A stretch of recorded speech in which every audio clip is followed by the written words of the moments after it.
Major funding for KPBS Evening Edition has been made possible in part by Bill Howe family of companies, providing San Diego with plumbing, heating, and air restoration, flood and remodeling services for over 40 years. Call 1-800-BILL-HOWE or visit billhowe.com. And by the Conrad Trebas Foundation, Darlene Marco Shiley, and by the following.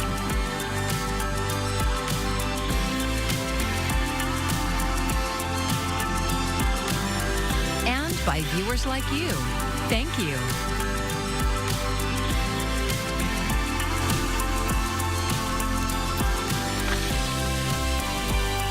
A reversal from the Trump administration with impacts here in San Diego. Thank you for joining us. I'm Jade Heinzman in for Maya Trabolsi.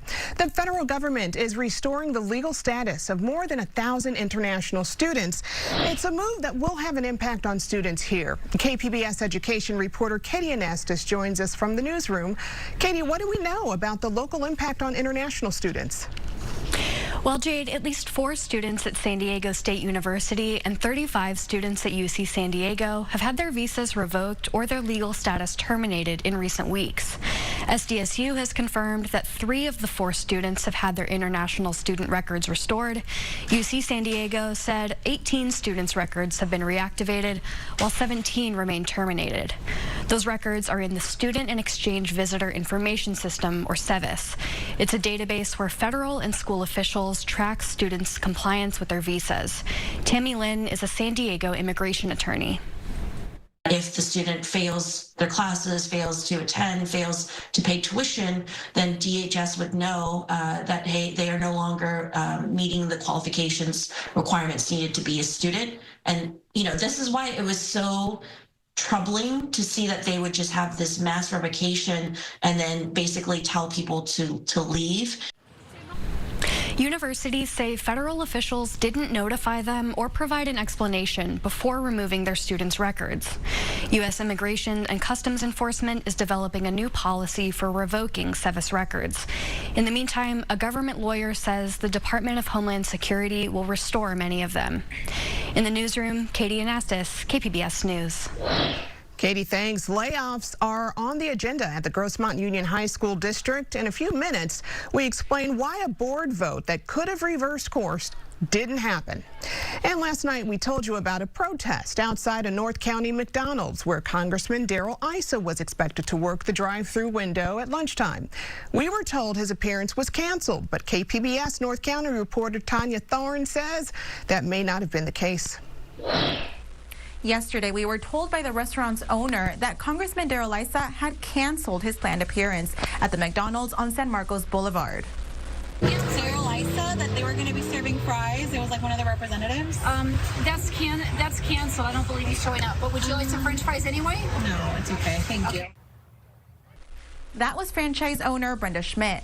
Another executive of the franchise told us the same thing. But at about 6:30 last night, we got an email from Issa spokesman Jonathan Wilcox.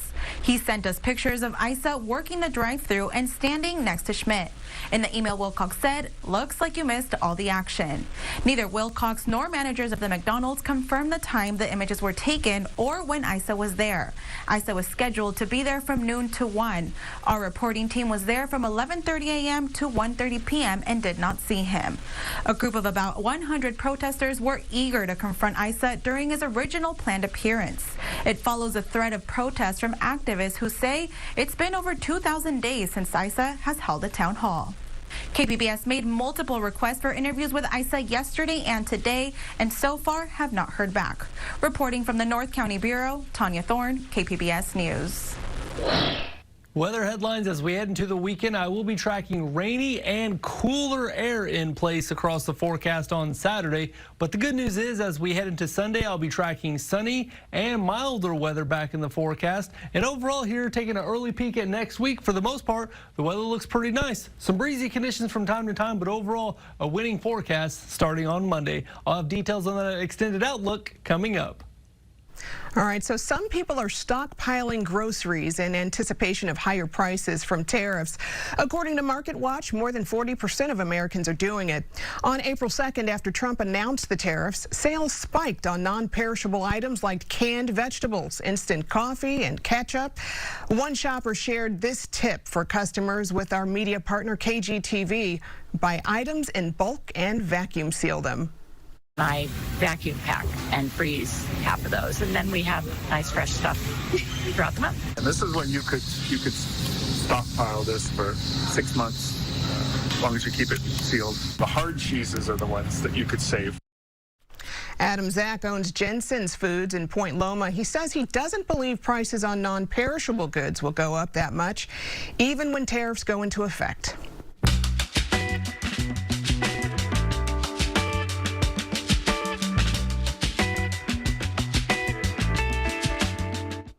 President Trump's order to close the Department of Education is moving forward. The order was also a top conservative goal laid out in Project 2025, and it's to return education control to states and stop teaching liberal thought.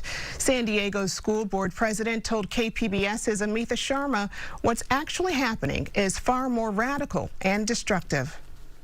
President Trump told reporters last month that states cannot wait to regain oversight of public schools. Trump and conservatives argue the Department of Education has not improved student achievement and blame it for peddling woke ideology, DEI, and transgender protections. During a news conference, Trump predicted eliminating the department will not go well for California. Well, I think that California is going to be tougher, because they're doing badly on everything they do. You know, everything they touch turns bad. So a place like California would be tougher for education. Trump has already closed the Office of Civil Rights in San Francisco, a sub-agency of the department responsible for handling complaints in California schools. So if you are a family that is experiencing in any of our 1,000 school districts, experiencing what you believe to be discrimination based on gender, sexuality, national origin, race, disability status, it's unclear who would even answer your call if you were to report it, and who would investigate it if it needed to be investigated. San Diego Unified School Board President Cody Pedersen says for now, other impacts from dismantling the Department of Education could include delays in funding services for students with disabilities in foster care and from low-income and military families. Pedersen says if the delays morph into actual elimination of the money, there will be a court fight. Amita Sharma, KPBS News. Some local leaders agree with Trump. One told KPBS that he views the change as giving schools more local control. Public Matters is a partnership with KPBS, iNewsSource, and Voice of San Diego. You can see more of our stories at kpbs.org/Public Matters. The 3-day public viewing of Pope Francis has come to an end, and the Vatican is now preparing the Pope for his funeral tomorrow. Thousands of mourners, tourists, and world dignitaries are expected to fill St. Peter's Square. Here in San Diego, Catholic churches across the diocese will ring their bells at noon for 1 minute as a sign of respect and prayer. Each church will also hold a memorial mass for the Pope next Wednesday, April 30th. Those interested in attending are asked to check with their parish. The Pope's funeral will be held tomorrow at St. Peter's Basilica in Rome. You can watch it live on the PBS NewsHour YouTube page. I'm Amna Nawaz. Tonight on the NewsHour, the FBI charges a Wisconsin judge with obstructing the arrest of an undocumented immigrant. That's coming up at 7 after Evening Edition on KPBS. The Imperial County Board of Supervisors held a vote of no confidence in their auditor controller this week. KPBS Imperial Valley reporter Corey Suzuki says it's the latest in a series of actions that have shaken the county's leadership. The auditor controller is Imperial County's chief accountant. They oversee all financial transactions and conduct independent reviews of the county's operations. For 3 years, Karina Alvarez has served in that role. But the County Board of Supervisors isn't happy with her work. During their meeting on Tuesday, County Chairman John Hawk said they were seeing major delays on key payments and financial reports. That this department is putting the county at risk. It's putting the county at risk in our credit rating. Alvarez pushed back against the criticism. She says she inherited a troubled department, which was left reeling after the previous auditor-controller was convicted on corruption charges in 2022. It has been slower than I would have liked, definitely, but it's not getting worse. We're working at that, and we're making very significant progress. Still, the board chose to publicly reprimand Alvarez with a vote of no confidence. That vote is the board's second major personnel decision this month. Just a few weeks ago, they fired their chief executive officer and board clerk. So far, county officials have refused to comment on the circumstances of those firings. Corey Suzuki, KPBS News. Dozens of people protested before a board meeting at the Grossmont Union High School District last night. KPBS education reporter Katie Anastas says the board had a chance to vote to rescind layoffs of dozens of staff, but didn't. Teachers, staff, students, and families protested outside the Grossmont High School Theater before the meeting. Santana High School junior Molly Clixby held a hand-painted rainbow sign. It says, listen to students, listen to teachers, because I feel like the school board hasn't really been listening to the people who they're supposed to represent and the people who voted them in. The cuts violate all of our LCAP goals. In late February, the board voted to cut dozens of positions, including all of the district's librarians. Board member Chris Feit cast the only no vote. On Thursday, he made a motion for the board to consider rescinding the layoffs. I make the motion that we rescind all the layoff notices. Is there a second? Seeing no second, we will then move on. Board members have an opportunity to speak at the end of the meeting. Student member Maggie Kelly asked why the layoffs were necessary. Maybe if you gave me a reason that made sense, then it would be okay. But as of now, I feel like no reason has been communicated, and it just feels like there's not any listening happening. Board member Scott Eckert says he's concerned that 87% of the district's budget is spent on payroll and benefits. Board member Robert Shields says that's up from 84% 3 years ago.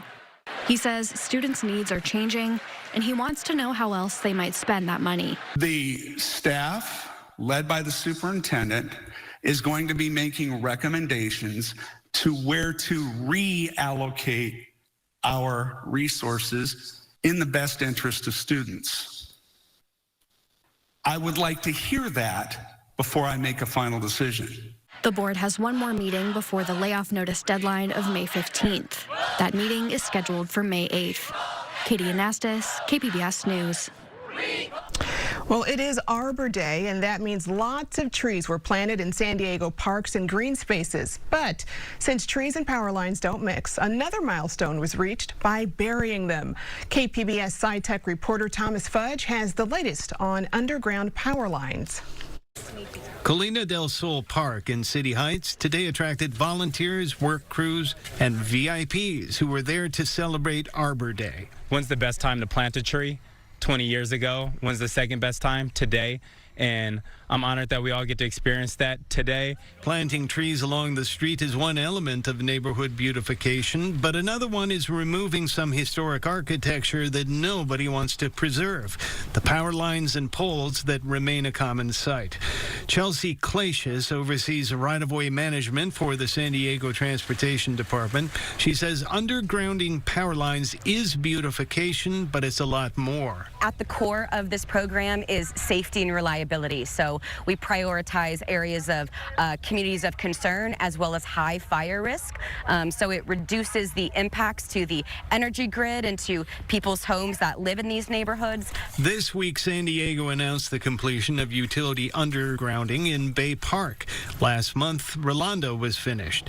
Glacia says the undergrounding program also funds community improvements like street repaving. The money comes from a surcharge on SDG&E power bills in San Diego. Residents of Rolando were pleased by the undergrounding, especially the prospect of no more power outages from downed power lines. Well, we're really happy with it. We're really glad it was done. It's good that we aren't exposed to storms and things like that, that the electricity is secure. It's nice. It provides a better view. And it makes it so the elements don't affect the power outages and wind and all that other stuff and less bird droppings as well. This color-coded map on the City of San Diego website shows parts of the city that have been undergrounded and those yet to come. Some newer neighborhoods had their utilities put underground from the time they were built. But if you're in that gray area, don't hold your breath. Glacius says the undergrounding process begun in 1970 is a long way from being done. And we have about 1,200 miles to underground total, and we've done 400 so far. So we're not halfway yet. About a third of the way. About a third of the way. So we'll be doing this for many years to come. Undergrounding all of the power lines in San Diego will take 50 years plus. So it's entirely possible that I will be buried underground before these power lines are. Thomas Fudge, KPBS News. All right, Tom. Pacific Arts Movement kicks off its spring showcase today. Opening night is already sold out, but KPBS cinema junkie Beth Accomando tells us what you can still catch at the week-long film festival.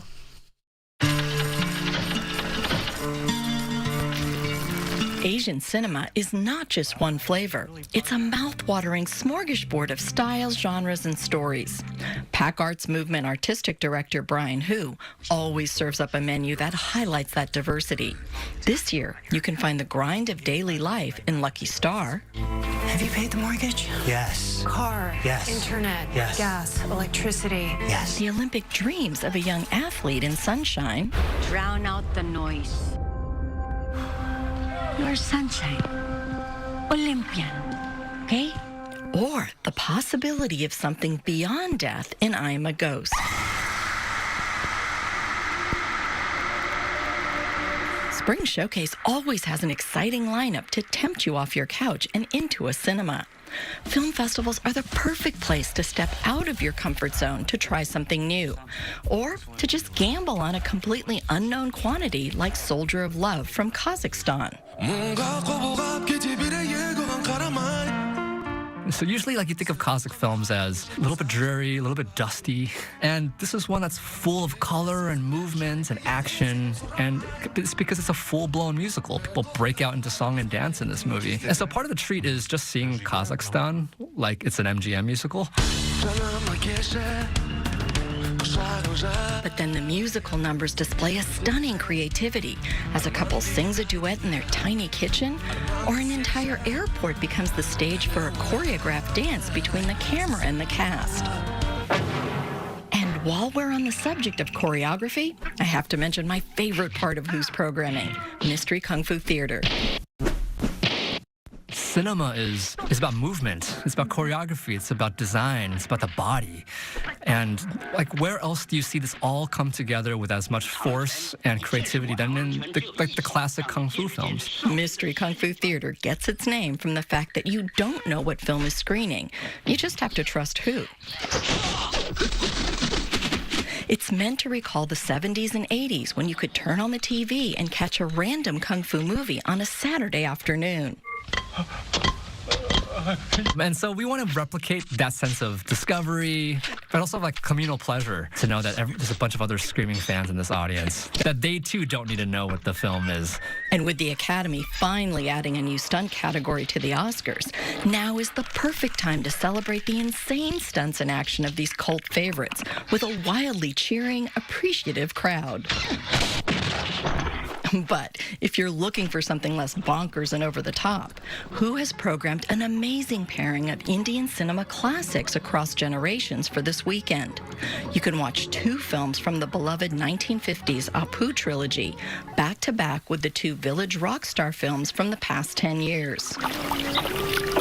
I think this is going to be a fun afternoon of surprising and uncanny resonances across the years and across the decades. And Spring Showcase closes with the emotionally rich and layered documentary Between Goodbyes by Joda Munn. It's about an original mother and a queer adoptee struggling to reconnect and stay in touch and keep their reunion intact over the long haul. Growing up, I would imagine I have Korean parents somewhere, but I never thought we could actually reunite. I stayed wondering. Unlike Unlike most adoption stories, Between Goodbyes looks to the parents searching for the child they gave up for adoption. It feels extremely personal, all the identity pieces, and I think the themes of searching for your place in the world, searching for family, and some sort of sense of belonging and home. And also just, I think, a million shades of grief are in there. But I hope it's alongside a lot of joy and, yeah, the way that I think laughter always mixes with crying. That's the perfect set of emotions to close out the always amazing Spring Showcase. Beth Accomando, KPBS News. Pacific Arts Movement's Spring Showcase runs now through May 1st at the UltraStar Cinemas, Mission Valley, and Digital Gems Cinemas.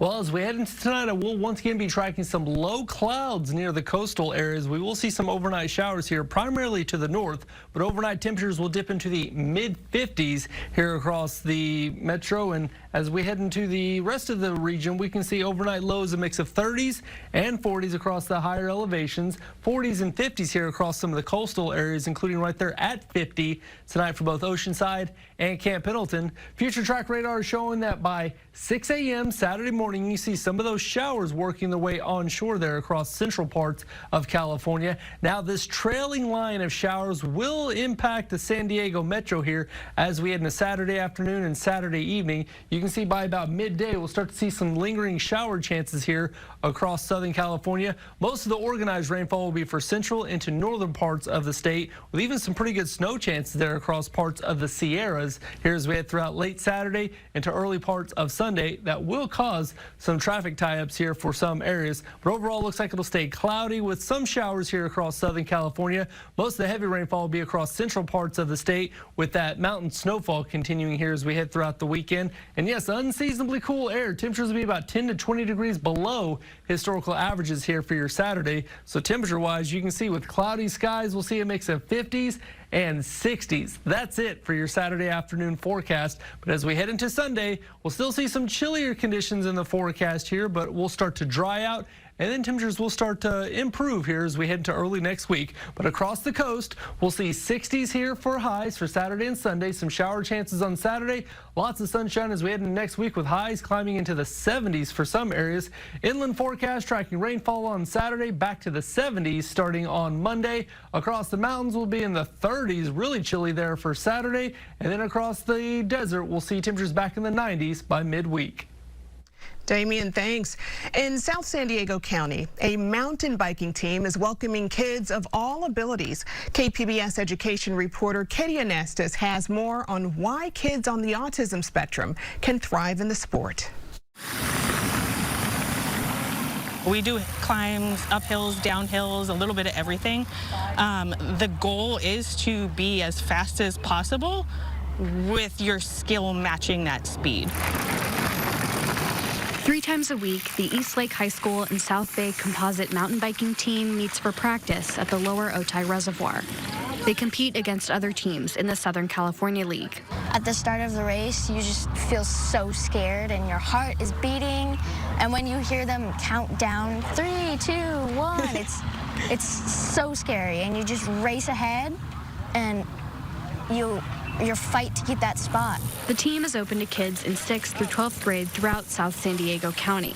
Many of the coaches are parents of the athletes. I don't think there's ever a practice or a team training that I come back from where I'm in a bad mood. Team director Alan Olson says that's true for the kids too. There's a lot of research about the benefit of being in nature with mental health and just like emotional well-being, and we really see that in our kids. We really see them come back from a ride just in such a great mood, so excited. She says they're working on building their inventory of donated bikes they can loan to kids who don't have them. One of the challenges is, as kids grow really quickly, making sure they've got a bike that fits. We are 100% volunteer and rely on some donations and sponsors to provide some of our kids with bikes who might not have those. This weekend, Ride for Autism is hosting a fundraiser for the team. The local group of mountain bike riders began organizing charity events for nonprofits that support the autistic community in 2022. Olson says proceeds will help pay for things like equipment and team fees. Our team will be the recipient of those proceeds this year because they've recognized how much our team has done to be really inclusive of kids of all abilities. Some of the team members are on the autism spectrum. Andrew Schmidt is one of them. He's 12. I love how, like, when you're going up hills, you feel like this burn in your legs. I like that because I know, like, my muscles are growing. He likes knowing that with each ride, he's getting stronger. Sometimes I'm like, I think we should get this ride over with so then I can go home and eat macaroni and cheese.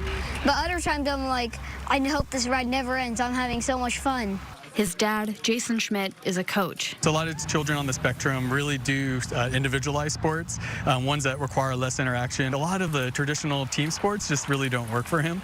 And so this team's been great because he's able to be outside and enjoy the outdoors. And really, he's made friends on the team. It's been awesome. He says he's seen his son grow in his first year on the team. When he first joined, he was just really not confident in himself. And now he's just so much more confident in his abilities. And he's almost like overly confident. He's like, I can do that, and it's great. Like, he couldn't conquer this one little hill, like, and now he's going up hills 10 times that, and it's truly a wonderful thing, this team. Andrew shared his advice for kids thinking about trying mountain biking.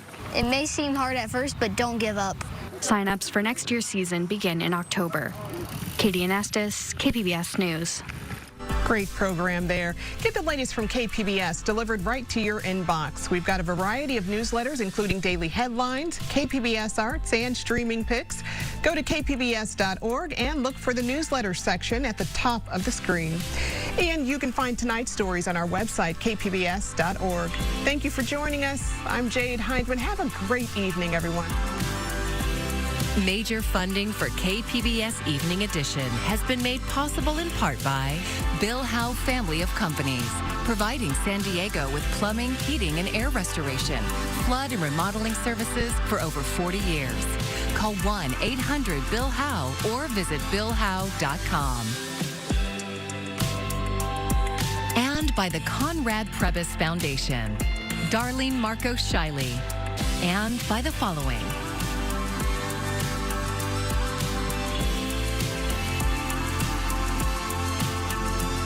And by viewers like you. Thank you.